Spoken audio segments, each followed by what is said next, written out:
liturgie chrétienne, nous serons instruits à la Sainte Messe en tant que sacrifice non sanglant de Jésus. C'est le don le plus précieux offert à l'être humain.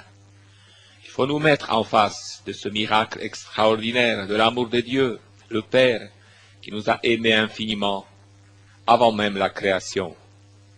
Car peut-on imaginer des plus grands biens que celui de Dieu lui-même, qui, sous les apparences du pain et du vin, se donne à l'homme? Dieu lui-même pouvait-il faire de plus grands miracles que de transformer le pain?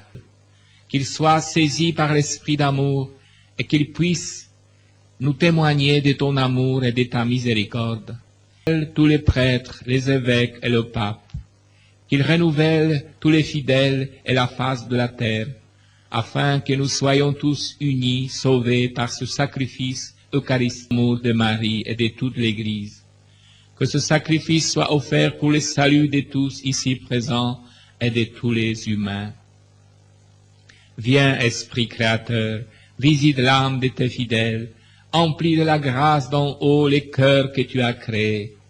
Toi qu'on nomme les conseillers, toi les dons de Dieu, très haut, source de vie, feu, charité, invisible consécration. Tu es l'Esprit aux 7 dons, le doigt de la droite du Père, l'Esprit de vérité promis, toi qui inspires nos paroles. Enflamme-nous de ta lumière, emplis nos cœurs de ton amour, affermis toujours de ta force la faiblesse de nos corps. Repousse l'ennemi au loin, donne-nous ta paix sans retard. Sous ta conduite et ton conseil, nous éviterons toute erreur. Fais-nous connaître Dieu le Père, révèle-nous les Fils, et toi leur commun esprit, fais-nous toujours croire en toi. Esprit de lumière et d'amour, souffle puissant du Très-Haut, source de tous les dons, guéris ce qui est blessé, lave ce qui est souillé, rends droit ce qui est faussé. Dans la peine soit le repos, dans la fièvre la fraîcheur, la consolation dans les larmes. Soit la force dans la faiblesse, la confiance dans les doutes, notre espérance dans la détresse. Soit pour nous l'amour du Père dans le Fils. Seigneur du ciel et de la terre, tu veux sauver toute créature par la Pâque de ton Christ. Éclaire les humains par la grâce de l'Esprit. Toi qui réunis dans une même foi tes enfants dispersés, accorde aux croyants par l'unique baptême de l'Esprit d'être une seule âme, un seul cœur. Toi qui nous as donné de ton Esprit, fais-nous travailler en ce monde pour la justice et la paix. Toi dont l'Esprit renouvelle toutes choses, sois le recours des faibles, la guérison des malades, le salut pour tous. Toi qui as ressuscité ton Fils d'entre les morts par la puissance de l'Esprit, donne à nos corps mortels la vie qui n'a pas de fin. Envoie, Seigneur, ton Esprit, il fera toutes choses nouvelles. De la plaie du Sauveur, tu as fait jaillir l'Esprit, désaltère le peuple à la source du salut. Par les dons de l'Esprit, tu promets la délivrance, accorde aux humains de passer de la haine à l'amour, de la guerre à la paix, de la douleur à la joie. L'Esprit Saint nous a donné le goût de ta gloire, que nos cœurs, que nos sœurs et frères défunts connaissent l'éternelle joie. Esprit Saint de vérité, viens d'en haut, nous apporter un rayon de ta clarté. Père de ceux qui n'ont rien, donateur du seul vrai bien, lumière du cœur chrétien. Ô consolateur si bon, l'âme humaine est ta maison, hôte aimé, céleste bon.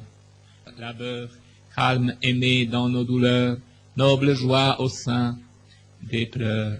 Ô splendeur des bienheureux, remplis nos cœurs généreux des bonheurs créés pour eux. Sans ton plein réconfort, il n'est en nous rien de fort, tout décline vers la mort. Lave nos péchés passés. Que par toi, fertilisés, soient guéris nos cœurs blessés. Viens nous courber sous tes lois, réchauffer nos cœurs si froids, et conduire au chemin droit. Donne au sujet du grand roi, rempli d'amour et de foi, les 7 dons qui sont en toi. Que l'essor de nos vertus nous mène au divin Jésus, à la gloire des élus. Amen.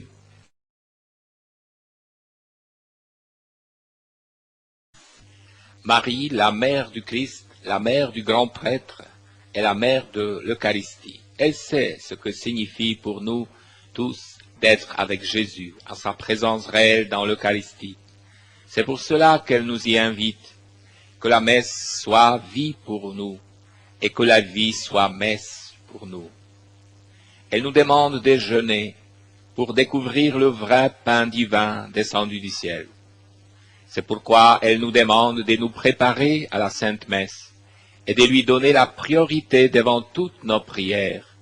De plus, elle nous incite fortement à l'adoration de l'Eucharistie, de Jésus qui est présent réellement dans l'Eucharistie. Adorer signifie être avec Jésus, demeurer avec lui, et de jour en jour pénétrer davantage le mystère de la présence de Dieu dans le monde. Oui, chers amis, je vous invite, je renouvelle mon invitation, à venir à l'église d'Abscon les vendredis à partir des 18 heures pour la célébration de l'Eucharistie, suivie de l'adoration de Jésus dans les saints sacrements. Pendant l'hiver, ça se passe dans la chapelle, à côté de l'église, pendant les temps chauds, ça se passe à l'église. Oui, chers frères, j'espère que vous aurez aussi cette expérience qui m'a été donnée de vivre tout au long de mon 25 ans de sacerdoce. Oui, je reconnais l'inspiration inépuisable de la célébration eucharistique à laquelle je me prépare par la prière et la méditation. D'autre part, je vois les dangers pour de nombreux fidèles de manquer totalement la rencontre avec le Christ parce qu'ils viennent pas ou parce qu'ils viennent sans la préparation et quittent sans l'action des grâces. Peu importe que ce soit dans la semaine ou le dimanche, on risque de faire ainsi de la messe une simple rencontre sans fruit. Oui, pendant nos méditations, j'espère que vous pourrez ressentir ce que Marie, mère vivante de l'Eucharistie, veut nous apprendre à tous. C'est de grandir sans cesse dans l'amour qui se sacrifie et se nourrit à la source inépuisable de la divine Eucharistie de l'amour. En somme, c'est le seul amour capable de faire de nous des messagers et messagères de paix. Car la paix est possible uniquement là où et quand les personnes sont capables, sans aucune condition, d'offrir leur vie pour les autres, comme le Christ, grand prêtre, l'a fait. L'Eucharistie signifie être capable de recevoir le don de Dieu et de se donner comme lui s'est donné. Priez et célébrez avec le cœur. Quand vous priez, priez avec le cœur. Quand vous venez à la messe, participez-y avec le cœur. Cet appel est clair et sa signification est justifiée. Faire quelque chose avec le cœur ne signifie rien d'autre que de le faire avec amour, de le faire avec abnégation, dignité et recueillement. Il est fréquent dans notre vie quotidienne de dire que quelqu'un nous a reçus cordialement, ou bien que nous l'avons reçu, salué, aidé de tout cœur. De cette façon, nous exprimons une profonde gratitude, d'amitié et d'amour, car le cœur est le signe même d'amour et d'amitié, riche de vie intérieure et d'expériences multiples. Prier et célébrer avec le cœur signifie donc le faire avec amour, sans pression, de bon cœur. De cette façon, tout sentiment d'ennui ou de perte de temps est exclu, de même que la tentation d'esquiver la prière ou la sainte messe. Marie, docile à la loi, tu es allée au temple avec ton époux Joseph, et tu as présenté ton enfant, ton fils unique. Tu as offert la première victime du Nouveau Testament pour le salut du monde. Tu l'as offerte avec amour et dévouement. Merci, ô Marie, tandis que je me prépare à cette rencontre avec le Seigneur à la messe, dans ce temple avec toi, je prie le Seigneur pour le prêtre qui célébrera la messe. Je rends grâce pour sa vocation, dont le Seigneur l'a doué, et que lui, si je connais le nom du prêtre, je le mentionne, a accepté. Seigneur, je te prie, aie pitié de ce prêtre. Donne-lui ton Esprit Saint, qu'il puisse célébrer la messe avec amour. Inspire-le, que son cœur soit prêt pour cette rencontre avec toi, afin qu'il puisse avec amour annoncer la bonne nouvelle et l'expliquer par la force de l'Esprit. Que la parole qui lui est confiée trouve sa place dans son cœur et apporte du fruit dans sa vie. Je te prie pour tous les prêtres du monde, qu'ils servent au mystère de la foi avec beaucoup d'amour. Je sais que nombre d'entre eux ont des difficultés, sont malades ou pauvres, se sentent isolés. Marie, avec toi, je les offre au Seigneur. Qu'il les guérisse, qu'il les comble de son amour, que Dieu soit avec eux pour qu'ils ne soient plus seuls. Tout particulièrement, je te recommande les prêtres qui ont perdu l'amour envers les mystères de la foi, n'ont plus de ferveur pour célébrer le sacrifice eucharistique, ne croient pas pleinement que ton Fils est présent, corps et âme, sous les apparences du pain et du vin.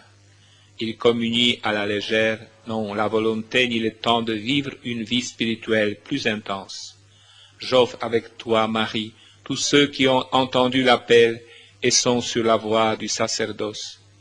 Que par la grâce de l'Esprit Saint, ils grandissent dans l'amour de l'Eucharistie, qu'ils puissent un jour, avec amour et ferveur, ainsi que tu les fis jadis dans le temple, célébrer le sacrifice de la messe, être des joyeux diffuseurs des mystères divins. Au temple, Siméon et Anne, les serviteurs de Dieu, ont reconnu dans tes bras les sauveurs du monde. Ils ont rendu grâce à Dieu, et le vieillard Siméon a chanté son hymne.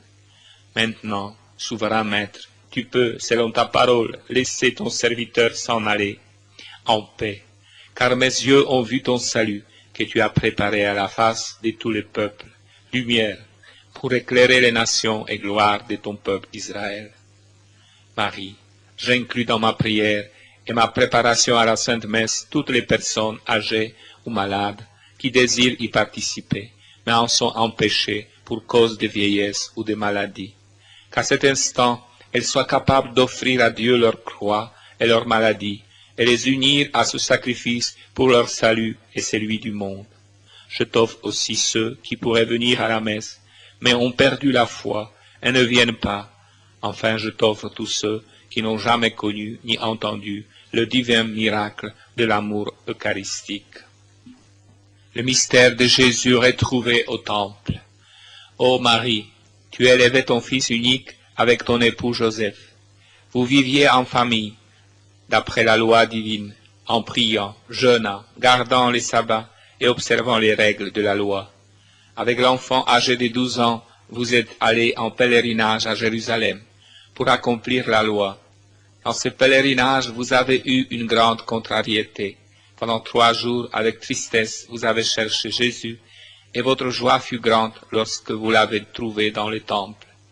Tout ce que tu as entendu de lui dans le temple, tu ne l'as pas compris, mais tu l'as gardé dans ton cœur. Marie, tu désires que la messe soit pour nous une joyeuse rencontre avec le Seigneur, le Dieu vivant. Me voici, Marie, dans le temple où habite le Dieu fait homme, ton Fils notre Seigneur. Je désire le trouver ici, les rencontrer de nouveau et garder dans mon cœur les paroles qu'il me dira. Que ma tristesse et mon hésitation se changent en joie et certitude dans l'offrande entière à Dieu. Que cette rencontre change ma vie. Je souhaite prier et vivre sans cesse avec lui, comme toi, ô Marie. Aujourd'hui aussi, tu cherches tes fils et tes filles qu'on ne voit plus à l'église, qui s'égarent sur le chemin de la vie, se laissent retenir ou arrêter, tardent ou n'arrivent pas à la destination où Dieu les attend. Tu cherches les faibles et les indécis qui désirent accomplir la volonté de Dieu mais n'en sont pas capables. Tu partages la peine des parents qui souffrent à cause de leurs enfants perdus dans le mal et les péchés. Que la tristesse de tous ces parents se change en joie. Que tous retrouvent l'affection familiale, remplie d'amour et de paix, dans le respect des uns des autres, en récompense de tant de sacrifices mutuels. Bon nombre des fidèles assistent à la messe seulement le dimanche.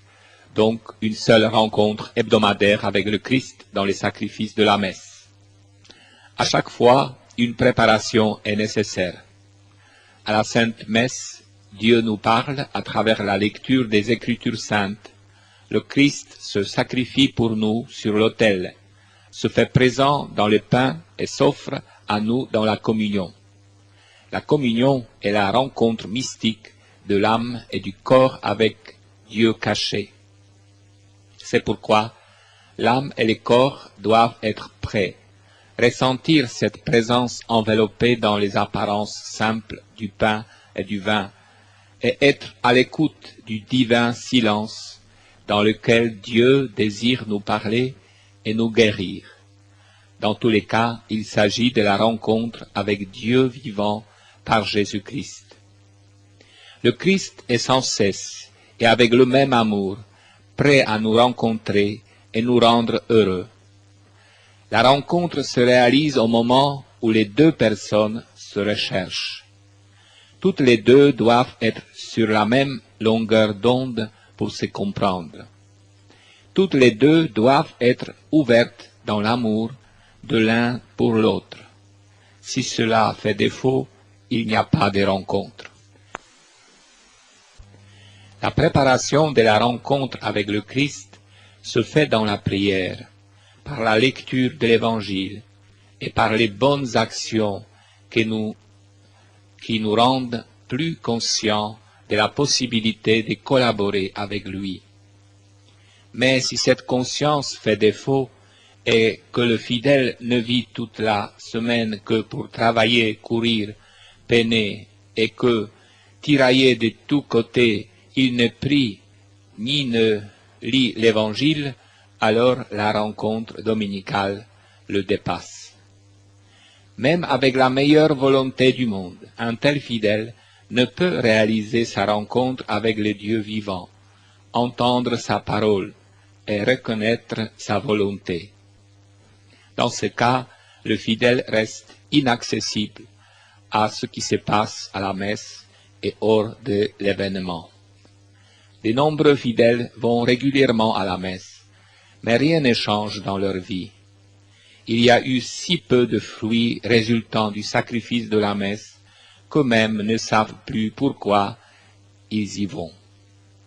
De là l'expression pharisaïque que les gens ont plus à cœur de satisfaire la loi et d'être à la messe que de se demander comment participerai-je à ma rencontre avec le Christ et que dois-je faire pour que chacune d'elles me rende toujours plus heureux. Plusieurs viennent à la messe sans aucune préparation, arrivent au dernier moment quand la messe est déjà en cours. Un tel croyant, pas prêt pour entrer dans les mystères de la présence de Dieu dans la messe, est exposé au grand danger de trouver la messe longue et ennuyeuse. L'officiant, les sermons, les chants, rien n'est à son goût. Pour les mêmes raisons, il sort vite de l'église dès la bénédiction. Aussitôt sorti, il a le temps de s'attarder avec des connaissances, de bavarder et de flâner. Il est bien rare que l'on échange des réflexions que la parole de Dieu a éveillées en nous. Si donc le fidèle continue à être à la messe de cette façon, il satisfait à la loi, mais il ne se passe rien en lui. Nous nous demandons avec raison pourquoi cette loi existe-t-elle. Prier avec le cœur ou célébrer avec le cœur ne signifie nullement que nous soyons toujours disposés de façon égale. Cela dépend de notre attitude intérieure et non pas toujours de nos sentiments. Suivant les circonstances de notre vie, l'attitude peut parfois varier selon que nous sommes joyeux ou tristes. La valeur de la prière ne dépend pas de ce que nous ressentons au moment précis. Même lorsque nous avons le désir et la volonté de faire quelque chose, il nous reste à faire l'effort. Quand par exemple une mère veille toute la nuit près de son enfant malade, elle le fait certainement avec amour, sans être pour autant exempte de l'inquiétude, des soucis et de la fatigue. Au contraire, l'amour se manifeste encore plus justement dans ces circonstances où se présentent les difficultés pour persévérer et pour agir avec amour. L'amour véritable n'est pas dirigé par les sentiments. On n'a pas le droit d'appeler cela amour. Dans la vie spirituelle, les difficultés de prier ou de célébrer la Sainte Messe peuvent être un temps d'épreuve dans lequel il faut continuer le chemin et non l'abandonner. Beaucoup ont abandonné la prière et la Sainte Messe à cause des difficultés. Au lieu de les résoudre, ils ont tout lâché. La vraie prière et la célébration avec le cœur se manifestent au premier geste. Déjà par la façon dont je salue quelqu'un, lui tends la main, lui parle, on peut découvrir à quel point je suis sincère.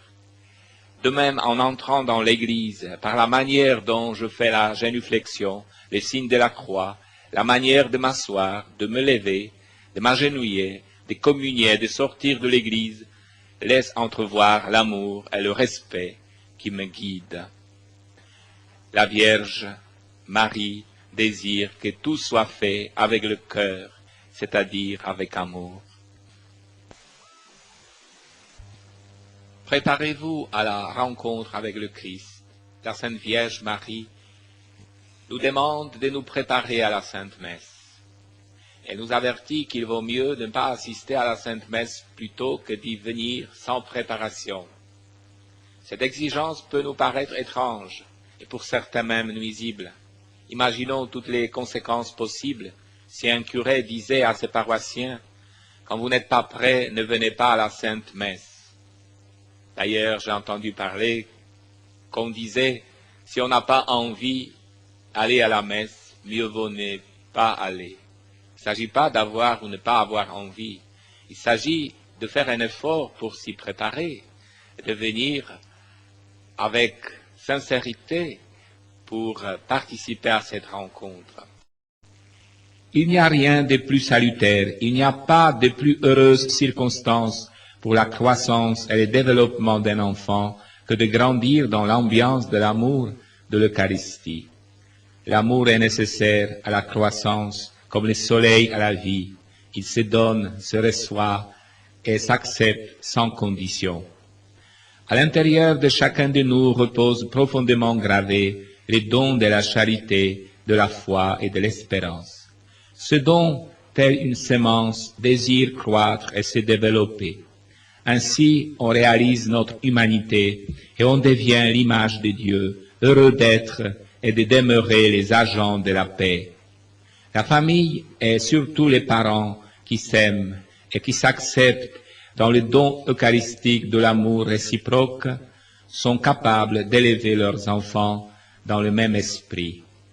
Or, notre expérience nous démontre que le monde actuel est plein d'égoïsme. Il y a donc absence de l'amour eucharistique. C'est pourquoi l'éducation de la nouvelle génération est plus difficile. L'égoïsme attire, promet davantage et oblige moins. Au moment où s'écroule l'image de Dieu au fond de son âme, l'être humain découvre toute sa défaite et tous ses échecs. Il ne faut pas craindre d'élever les enfants dans l'esprit de l'amour eucharistique. Cela est possible dans une saine atmosphère familiale. La faiblesse et les fautes, ou les fautes qui se commettent entre parents et enfants, ou enfants entre eux, ne constituent pas un problème, car il y a le pardon, qui est une qualité spéciale de l'amour eucharistique. De même que les parents apprennent à leurs enfants leur langue, leurs coutumes, à bien se conduire en toute occasion, de la même façon, ils devraient, dès leur jeune âge, les amener à la Sainte Messe. Même quand ils ne comprennent pas tout, ils peuvent grandir par l'effet de l'événement vécu. En général, les parents emmènent les enfants dans la famille ou chez les amis malgré les difficultés qui peuvent exister dans leur rapport. Pour la même raison et les mêmes intentions, il faut amener les enfants à la messe. Il reste à voir comment organiser la célébration de la messe pour que les enfants aussi y participent. Je pense qu'il ne faut pas y attacher trop d'importance, car tout ce qui est intéressant et utile aux adultes le sera aussi aux enfants plus tard. Avec plus d'amour et de responsabilité, plus de préparation consciencieuse de la part de l'officiant pour la célébration de la messe, on découvrira toujours de nouvelles solutions. Celui qui vit l'Eucharistie trouve toujours de meilleures façons, plus adéquates, pour faire comprendre tout ce qui se passe dans l'Eucharistie, tout en restant fidèle aux règles liturgiques. Prenons par exemple les parents, un père et une mère qui restent en adoration profonde, amoureuse et pieuse du Christ. Leur bon exemple s'ancrera profondément dans l'âme de l'enfant. À partir de ce fait, en grandissant, il trouvera son centre d'intérêt pour vivre et établir des contacts étroits avec Dieu et son prochain.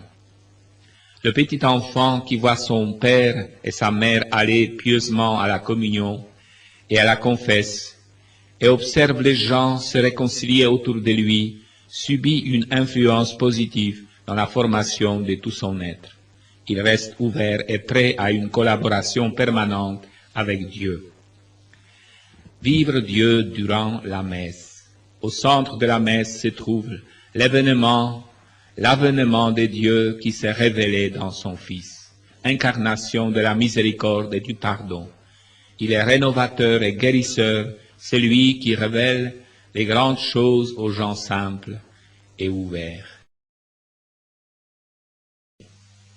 Pour mieux comprendre et pénétrer dans le mystère du pain de vie, lisons attentivement le 6e chapitre de l'évangile de Jean, où l'évangéliste nous parle de la miraculeuse multiplication des pains, mais il parle aussi du pain.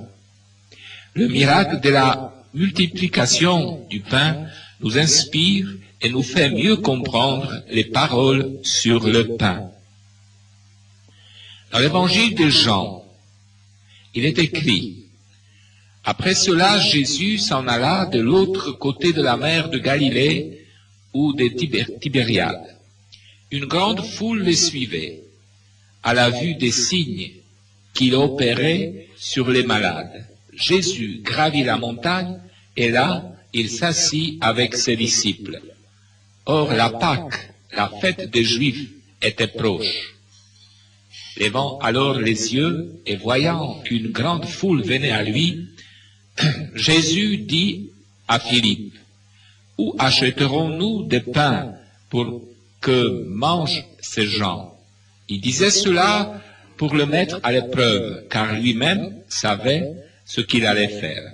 Philippe lui répondit: 200 deniers de pain ne suffisent pas pour que chacun en reçoive un petit morceau.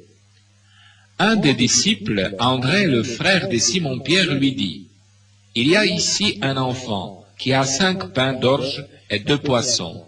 Mais qu'est-ce que cela pour tant de monde? Jésus leur dit: faites s'étendre les gens. Il y avait beaucoup d'herbes en ce lieu. Ils s'étendirent donc au nombre d'environ 5000 hommes. Alors Jésus prit les pains et ayant rendu grâce, il les distribua aux convives, de même aussi pour les poissons, autant qu'ils en voulaient. Quand ils furent repus, il dit à ses disciples: rassemblez les morceaux en surplus, afin que rien ne soit perdu.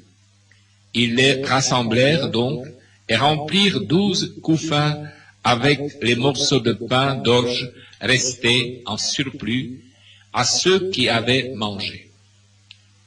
À la vue du signe qu'il venait de faire, les gens disaient: c'est vraiment lui le prophète qui doit venir dans le monde. Alors Jésus, se rendant compte qu'ils allaient venir s'emparer de lui pour le faire roi, s'enfuit à nouveau dans la montagne tout seul. Jésus leur répondit: en vérité, je vous le dis, vous me cherchez, non pas parce que vous avez vu des signes, mais parce que vous avez mangé du pain et avez été rassasiés. Travaillez non pour la nourriture qui se perd, mais pour la nourriture qui demeure en vie éternelle, celle que vous donnera le Fils de l'homme, car c'est lui que le Père Dieu a marqué de son sceau. Ils lui dirent alors, que devons-nous faire pour travailler aux œuvres de Dieu? Jésus leur répondit, l'œuvre de Dieu, c'est que vous croyez en celui qui l'a envoyé. Ils lui dirent alors, quel signe fais-tu donc pour qu'à sa vue nous te croyions?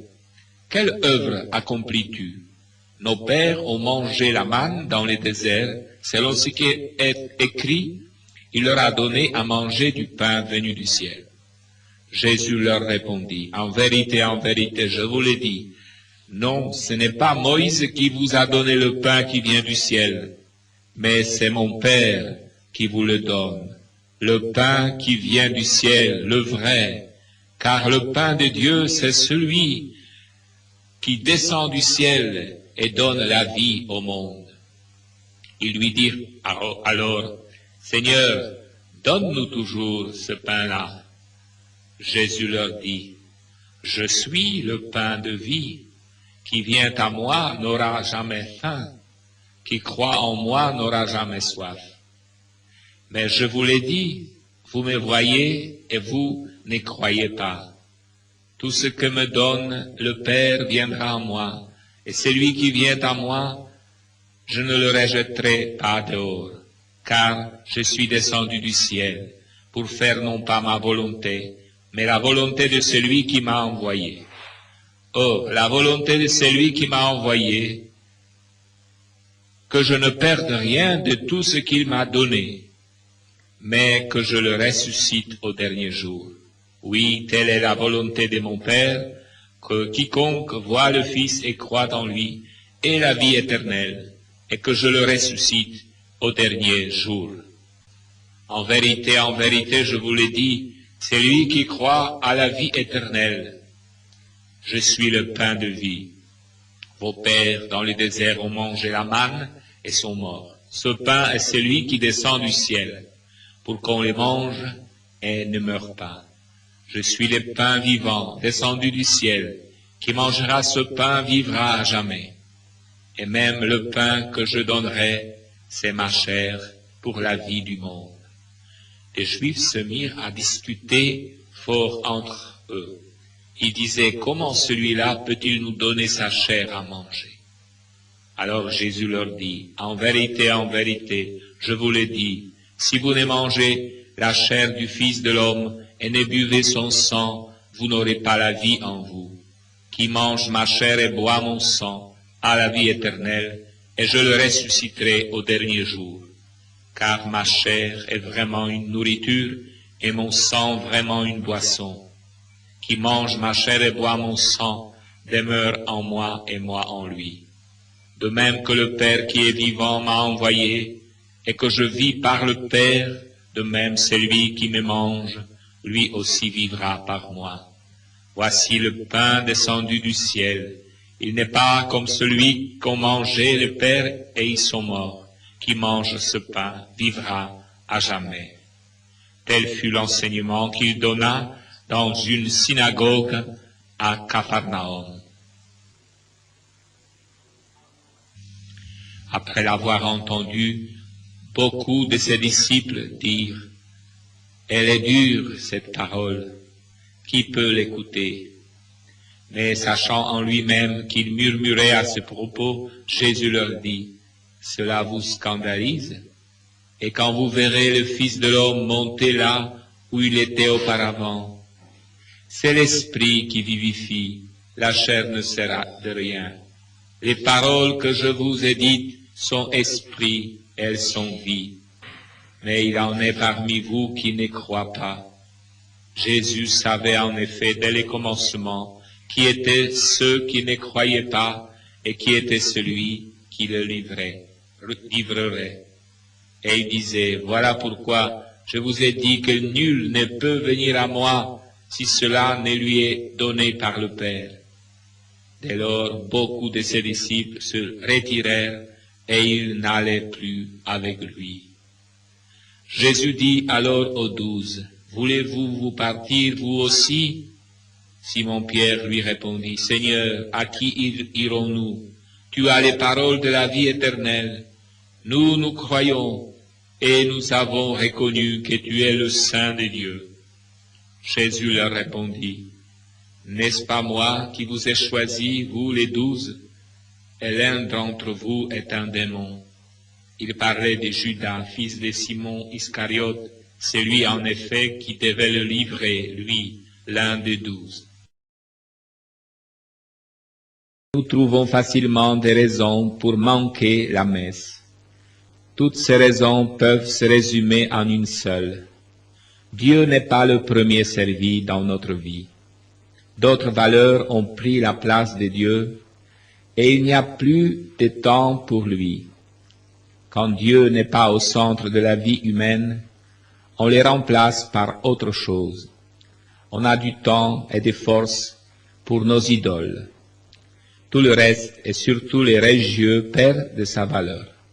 Quand l'argent a pris la première place et quand l'amour est remplacé par le pouvoir, la célébrité ou l'égoïsme de toutes sortes, alors non seulement on n'a plus le temps pour la prière, mais Dieu est tout à fait exclu. C'est de ce danger dont nous parle la Vierge. On se trompe soi-même quand on ne se nourrit pas spirituellement en trouvant l'excuse dans le travail et le manque de temps. Cette duperie amène l'homme et la femme au découragement spirituel, autrement dit à l'état où ils ne peuvent ni aimer, ni pardonner, ni être charitables, donc non en mesure d'accepter et de respecter la vie. Travailler sur soi-même. Toute rencontre avec Dieu doit être pour nous un appel au changement. Dieu nous aime tels que nous sommes et sans condition. L'amour comporte en lui-même un profond désir de ressembler à l'être aimé et de devenir de jour en jour semblable à lui. L'amour de Dieu pour nous met dans notre âme le désir de lui ressembler et de grandir continuellement en amour, en sainteté, charité et pardon, afin d'être disponible à coopérer avec lui. Ce besoin de croire à l'image de Dieu est caché au plus profond de notre être. Cet appel à l'élévation personnelle qui provient de l'amour suscite en nous le désir de répondre par l'amour. La plus grande injustice que l'homme se fait à lui-même est la négligence de travailler à son propre bien spirituel. Comment inciter les fidèles à mieux participer à la Sainte Messe pour que cela porte plus de fruits?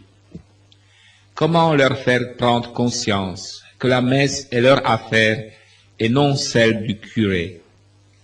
La règle de toute éducation et de toute expérience vécue dans l'acceptation nous dit, pour autant que l'on s'engage davantage, on comprend mieux les événements de la vie et on les accepte plus facilement.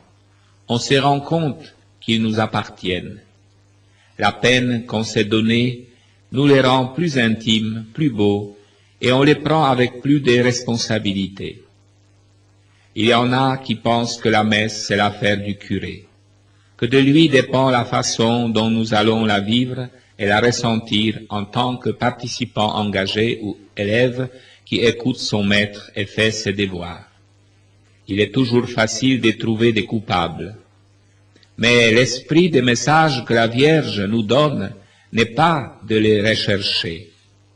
Au contraire, en tâchant de contribuer davantage à ce que la messe soit un événement de joie profonde dans notre propre vie, toute la communauté en profitera. Elle deviendra notre engagement à tous. Au fur et à mesure que notre foi augmente, grandit en nous la vie spirituelle dans la charité. Progressivement, les problèmes se résolvent et la messe devient une rencontre véritable de joie avec Dieu. Il serait certainement bon et utile d'enrichir les parties de la messe par des symboles et des expressions différentes se basant sur la foi et la prière. La liturgie de la Sainte Messe est parfois routinière, usée, sans âme. Il lui manque l'apport personnel de l'officiant et des fidèles. Quand des jeunes chrétiens de l'Église africaine assistent pour la première fois à notre liturgie en Europe occidentale, ils sont désagréablement surpris. D'abord par la rapidité du culte, mais surtout par le manque d'expression dans ces rencontres liturgiques. Ils parlent avec joie de leur culte, de la présentation des offrandes, des chants, de l'accompagnement rythmique. Pour eux, tout ceci aide à comprendre la parole de Dieu et à former la foi du chrétien. Par exemple, quand l'officiant annonce l'Évangile, on entend dans la communauté des exultations parce que Dieu parle à son peuple et il se réjouit. Pour que la foi puisse se manifester, il faut être ouvert au Saint-Esprit. Cela vaut non seulement pour l'officiant qui préside, mais aussi pour toute l'assemblée qui se réunit autour de lui. La liturgie en elle-même est la rencontre avec Dieu et la rencontre de la communauté tout entière. Avec un peu d'amour et d'imagination, la charité est ingénieuse, l'effort peut produire beaucoup de fruits et faire de la messe une expérience du Dieu vivant, véritable, unique, saint, miséricordieux, juste, guérisseur et sauveur. Quoi faire avec ceux qui viennent? Comment organiser la célébration de la messe? Me suis-je donné à moi-même l'occasion de me préparer personnellement? Comment ai-je fait la préparation des autres? Pour le moment, cela me semble plus important que de blâmer ceux qui ne viennent pas à la messe. Une chose est claire, personne ne nie l'ardent désir de paix, d'amour, de justice, de miséricorde et de pardon qui existe en nous. Au moment où nos rencontres avec le Christ dans les sacrifices de la messe deviendront joyeuses, remplies d'amour mutuel et d'amour commun envers le Christ, les sentiments de gratitude véritable des uns envers les autres et de tous envers le Christ commencera à se manifester. Alors seulement, les choses se passeront comme nous souhaitons qu'elles se passent. Les gens seront attirés de venir à la messe, quand ceux qui y vont en reviendront changés, pleins de joie et capables de la partager. À ce niveau-là, d'autres seront encouragés d'aller chercher cette joie que Dieu donne. Les personnes profondément transformées par la messe encouragent, par leurs attitudes de pardon réciproque, l'assistance à la messe. Ceux qu'on ne voit plus à la messe n'ont pas nécessairement renoncé à Dieu, à ses promesses et à ses dons. Ils se sont distancés temporairement de leur communauté qui leur donne l'impression de célébrer la fête, mais en réalité ne la célèbre pas, qui fait semblant de pardonner, mais ne pardonne pas, et de chercher le royaume de Dieu tout en restant dans l'angoisse, le désordre et les ténèbres. Le temps de la préparation. Notre journée, ou toute notre semaine, devrait se dérouler en vue de la préparation consciencieuse de notre rencontre vitale avec le Christ. Ce Christ désireux de collaborer avec nous, afin de nous rendre capables de collaborer avec lui. Si du fond du cœur, on cherche cette rencontre, alors nos succès ou nos insuccès, nos joies ou nos tristesses, nos échecs, ainsi que nos péchés, nous aideront d'une certaine façon à nous préparer à sa rencontre. À Medjugorje, la véritable préparation a lieu avant la messe du soir par la récitation du chapelet, l'invocation au Saint-Esprit, les chants des litanies de la Vierge. La Vierge demande la préparation, et dans le cas de Medjugorje, elle s'organise de la façon la plus simple pour plusieurs raisons. L'une d'elles est la présence des pèlerins de divers points du monde. La récitation du chapelet est abordable même quand on ne comprend pas la langue. Entrecoupée des chants courts, elle permet à chacun de vaincre doucement et sûrement la distraction quotidienne, de se recueillir et de se reposer pour accueillir le Christ au fond de son âme et préparer sa rencontre avec lui. Le chapelet crée une relation d'amitié entre Jésus, Marie et nous. Nous contemplons leur vie de foi, autant dans les exemples de joie que dans ceux de la douleur et de la gloire. À Medjugorje, cette préparation dure 1 heure. Toutefois, si l'on ne peut trouver du temps avant la messe, elle ne doit pas faire défaut. En voiture, à pied, en compagnie de la famille ou des amis, en allant vers l'église, on peut prier et se préparer. Il faut laisser de côté toutes les autres conversations et prier. Nombreuses sont les intentions et les grâces pour lesquelles nous pouvons prier. L'amour envers Jésus et sa parole, la foi en sa présence dans l'Eucharistie, de même que la prière au Saint-Esprit pour nous, pour ceux qui viennent à la messe et pour les prêtres qui se préparent à célébrer la messe. Il serait bon aussi de prier pour la lumière intérieure, afin de discerner les obstacles et les attraits de ce monde qui nous empêchent d'aller droit à la rencontre avec Dieu. De même, il est bon de prier pour la guérison des cicatrices restées dans notre âme, à cause de nos péchés personnels, des péchés des autres contre nous, et vice-versa. Seigneur, prends pitié. Le début de chaque messe est marqué par l'aveu de nos péchés. Nous prions la miséricorde de Dieu de se répandre sur notre âme pour la rémission de nos péchés, afin de participer dignement au saint sacrifice. L'aveu de notre faiblesse est en même temps la célébration de la miséricorde divine.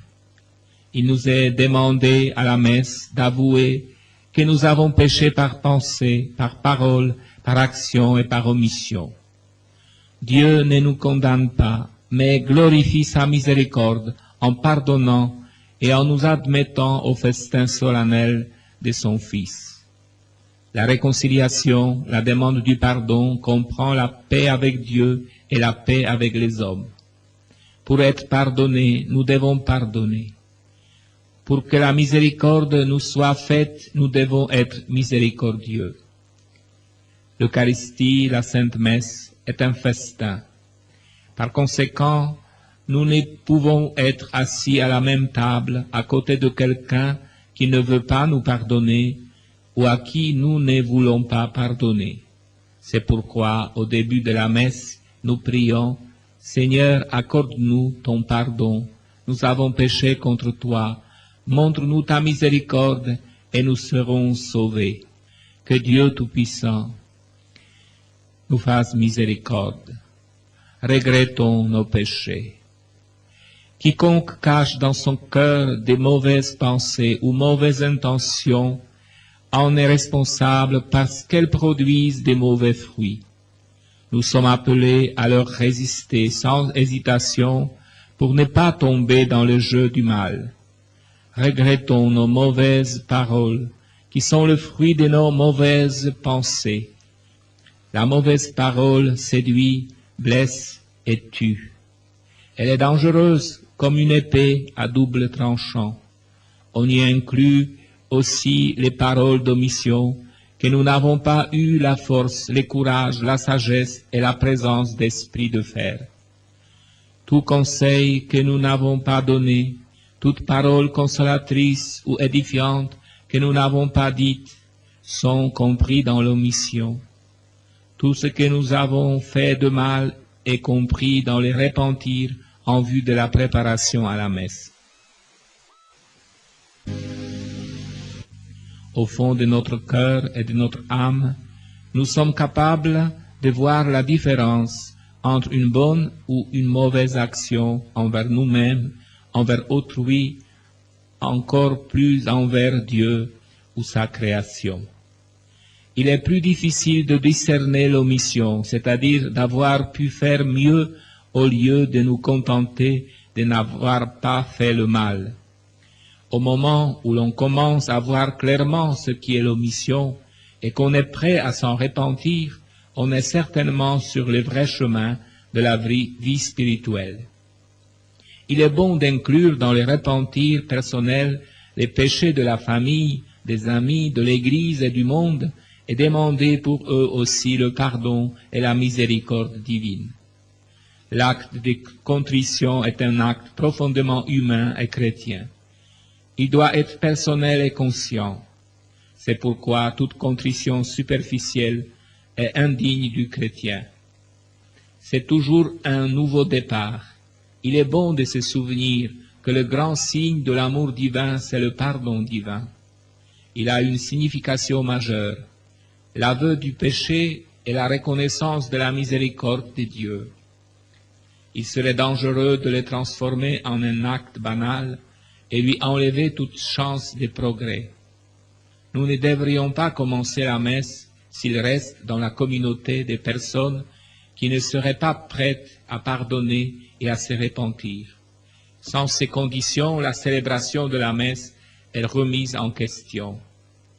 Le commencement de la Sainte Messe devrait se caractériser dans le cœur de tout fidèle et prêtre par un repentir sérieux, mais en même temps par la confiance sans réserve en la miséricorde de Dieu. Prière.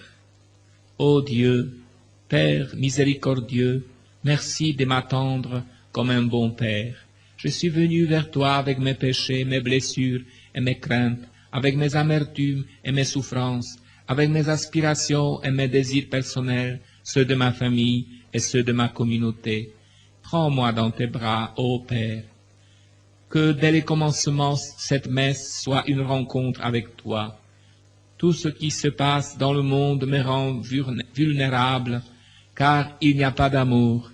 Je désire plonger dans ton amour.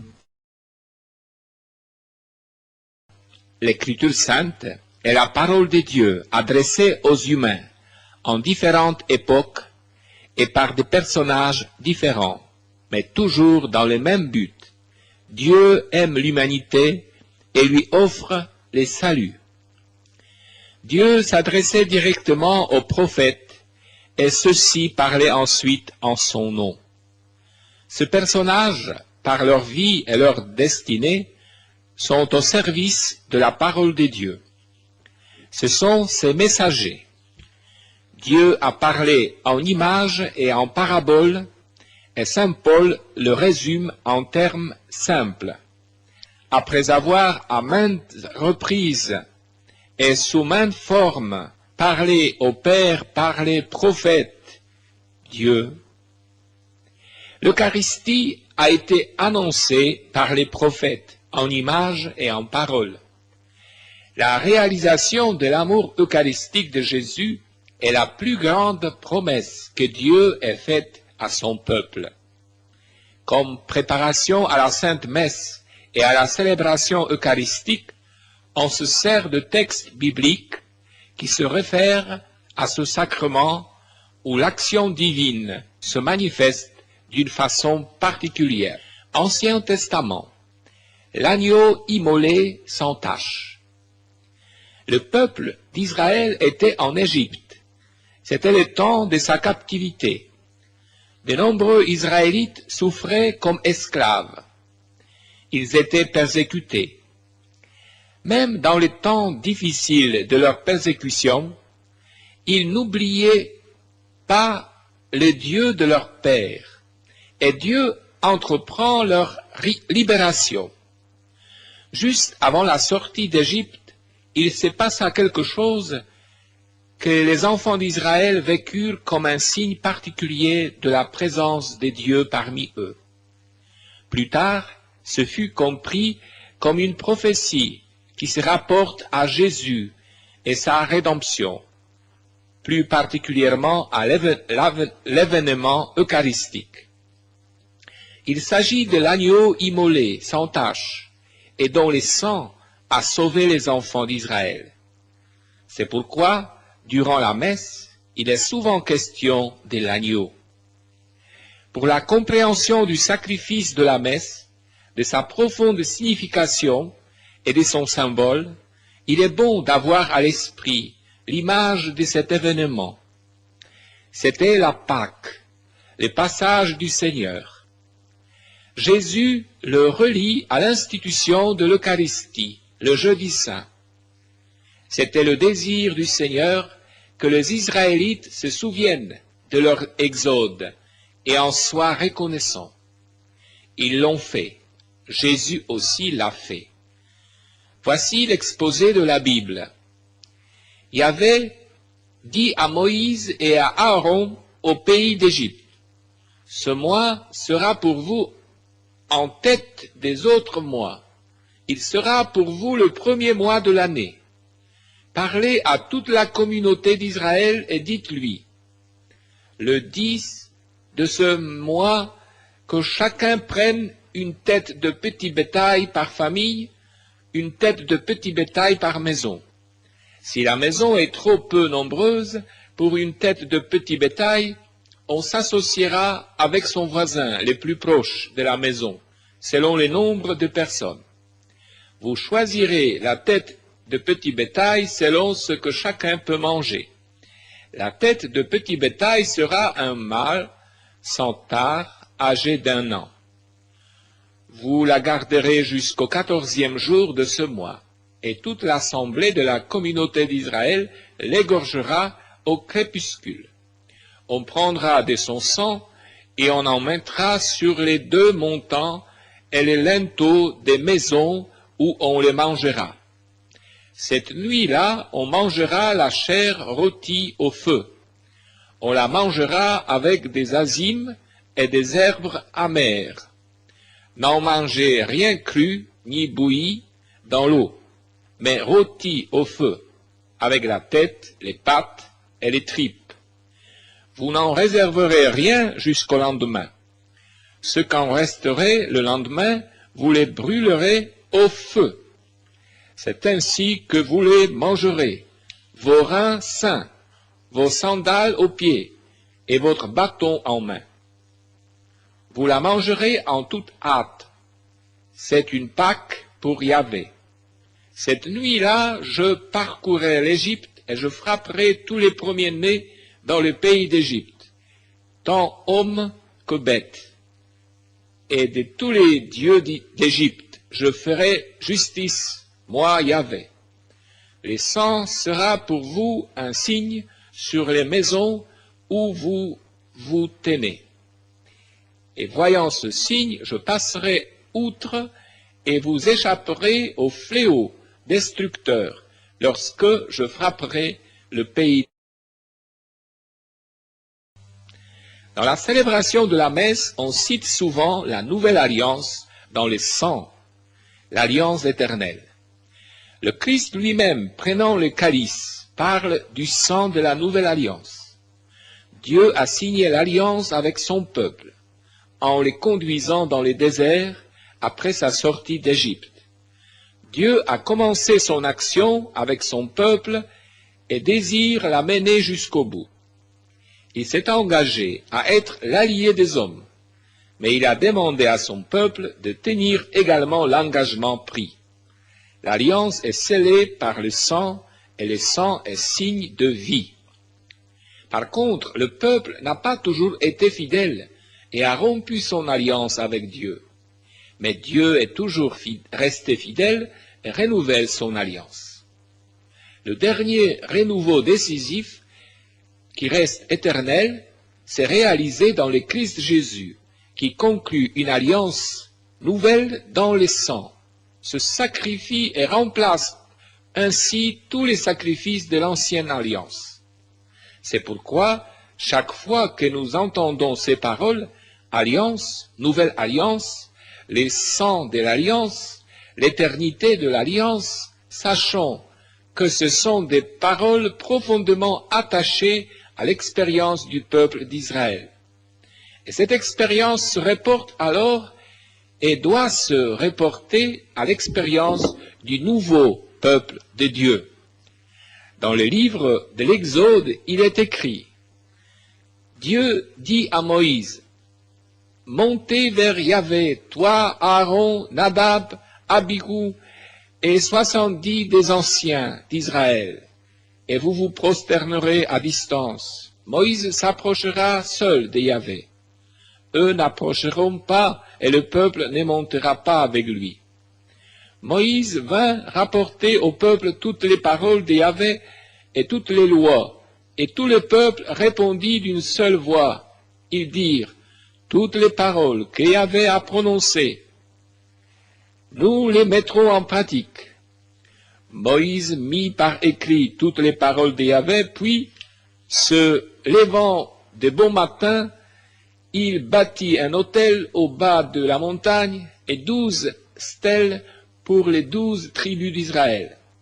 Puis il envoya de jeunes Israélites offrir des holocaustes et immoler à Yahvé de jeunes taureaux en sacrifice de communion.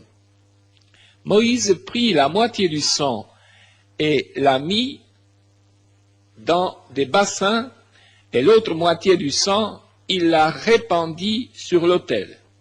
Il prit le livre de l'Alliance, et il en fit la lecture au peuple qui déclara, « Tout ce que Yahvé a dit, nous le ferons, et nous y obéirons. » Moïse, ayant pris le sang, le répandit sur le peuple et dit, « Ceci est le sang de l'Alliance que Yahvé a conclu avec vous, moyennant toutes ces clauses. » Moïse monta ainsi qu'Aaron, Nadab, Abihu et 70 des anciens d'Israël. Sous ses pieds, il y avait comme un pavement de saphir aussi pur que le ciel même. Il ne porta pas la main sur les notables des Israélites. Ils contemplèrent Dieu, puis ils mangèrent et burent. Il avait dit à Moïse, « Monte vers moi sur la montagne et demeure là, que je te donne les tables de pierre, la loi et les commandements que j'ai écrites pour leur instruction. » Moïse se leva ainsi que Josué son serviteur, et ils montèrent à la montagne des dieux.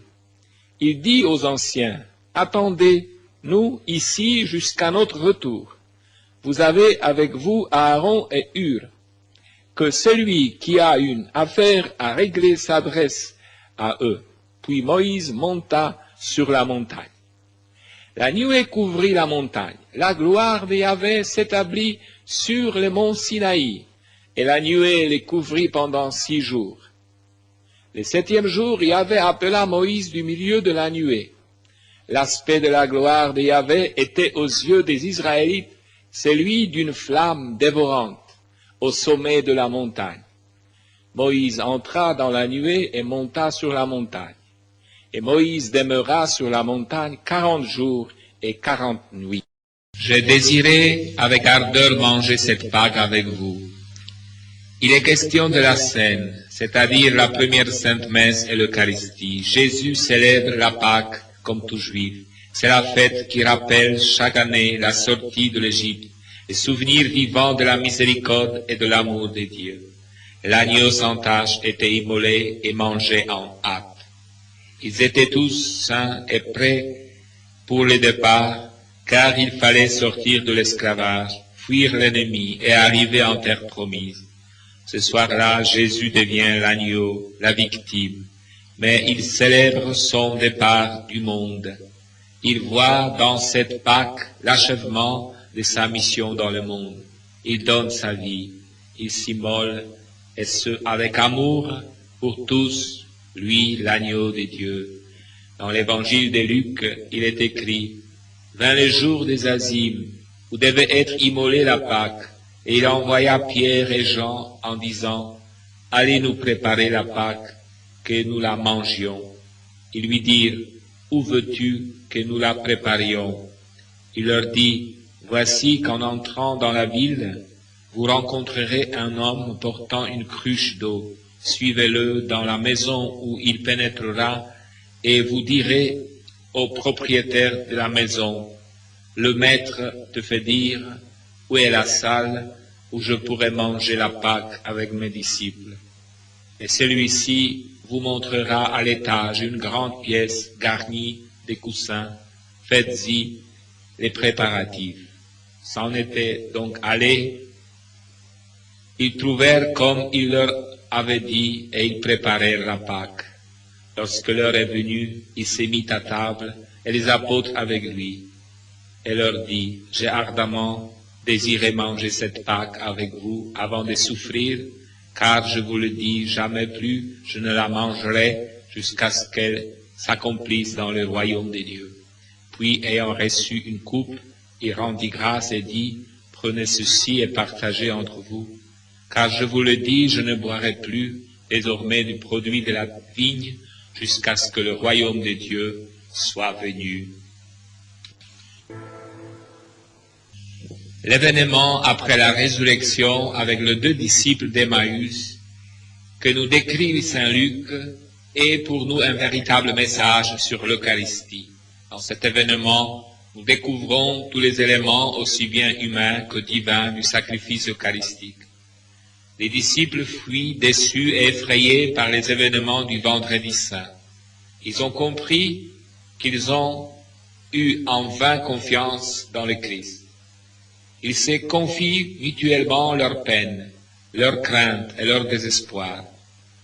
Qui sait jusqu'où ils s'en seraient arrivés si dans leur conversation ne s'était mêlé le ressuscité, qu'ils n'ont pas reconnu aussitôt. Mais leur cœur a commencé à s'enflammer. En signe de reconnaissance, ils invitent cet étranger à entrer chez eux pour y passer la nuit et continuer son chemin le lendemain. L'étranger accepta parce qu'il désirait vivement être avec le sien, qu'il avait déjà édifié par sa parole. Il veut encore les réconforter de sa présence, car il a donné sa vie pour tous. Dans l'évangile de Luc, il est écrit, « Et voici que ce même jour, 2 d'entre eux faisaient route vers un village du nom d'Emmaüs, distant de Jérusalem de 60 stades, et ils conversaient entre eux de tout ce qui s'était passé. Et il advint, comme ils conversaient et discutaient ensemble, que Jésus en personne s'approcha, et il faisait route avec eux. Mais leurs yeux étaient empêchés de le reconnaître. Il leur dit, « Quels sont donc ces propos que vous échangez en marchant ?» Et ils s'arrêtèrent le visage sombre. Prenant la parole, l'un d'eux, nommé Cléophas, lui dit, « Tu es bien le seul habitant de Jérusalem à ignorer ce qui est arrivé ce jour-ci. » « Quoi donc ?» leur dit-il. Ils lui dirent, « Ce qui concerne Jésus de Nazareth, qui s'est montré un prophète puissant en œuvre et en parole devant Dieu et devant tout le peuple, comment nos grands prêtres et nos chefs l'ont livré pour être condamné à mort et l'ont crucifié. Nous espérions, nous, que c'était lui qui allait délivrer Israël. Mais avec tout cela, voilà le 3e jour depuis que ces choses sont arrivées. Quelques femmes qui sont des nôtres nous ont, il est vrai, stupéfiés, s'étant rendues de grand matin au tombeau et n'ayant pas trouvé son corps, elles sont revenues nous dire qu'elles ont même eu la vision d'anges qui le disent vivant. Quelques-uns des nôtres sont allés au tombeau et ils ont trouvé les choses comme les femmes avaient dit, mais lui, ils ne l'ont pas vu. Alors il leur dit, « Ô cœur sans intelligence, lent qu'ont annoncé les prophètes, ne fallait-il pas que le Christ endurât ses souffrances pour entrer dans sa gloire ?» Et commençant par Moïse et parcourant tous les prophètes, il leur interpréta dans toutes les Écritures ce qui les concernait. Quand ils furent près du village où ils se rendaient, il fit semblant d'aller plus loin. Mais ils le pressèrent en disant, « Reste avec nous, car le soir tombe et le jour déjà touche à son terme. » Il entra donc pour rester avec eux. Et il advint, comme il était à table avec eux, qu'il prit le pain, dit la bénédiction, puis le rompit et le leur donna. Leurs yeux s'ouvrirent et ils le reconnurent. Mais il avait disparu de devant eux. Et ils se dirent l'un à l'autre, « Notre cœur n'était-il pas tout brûlant au-dessus parlait en chemin quand il nous a expliqué les Écritures. À cette heure même, ils partirent et s'en retournèrent à Jérusalem.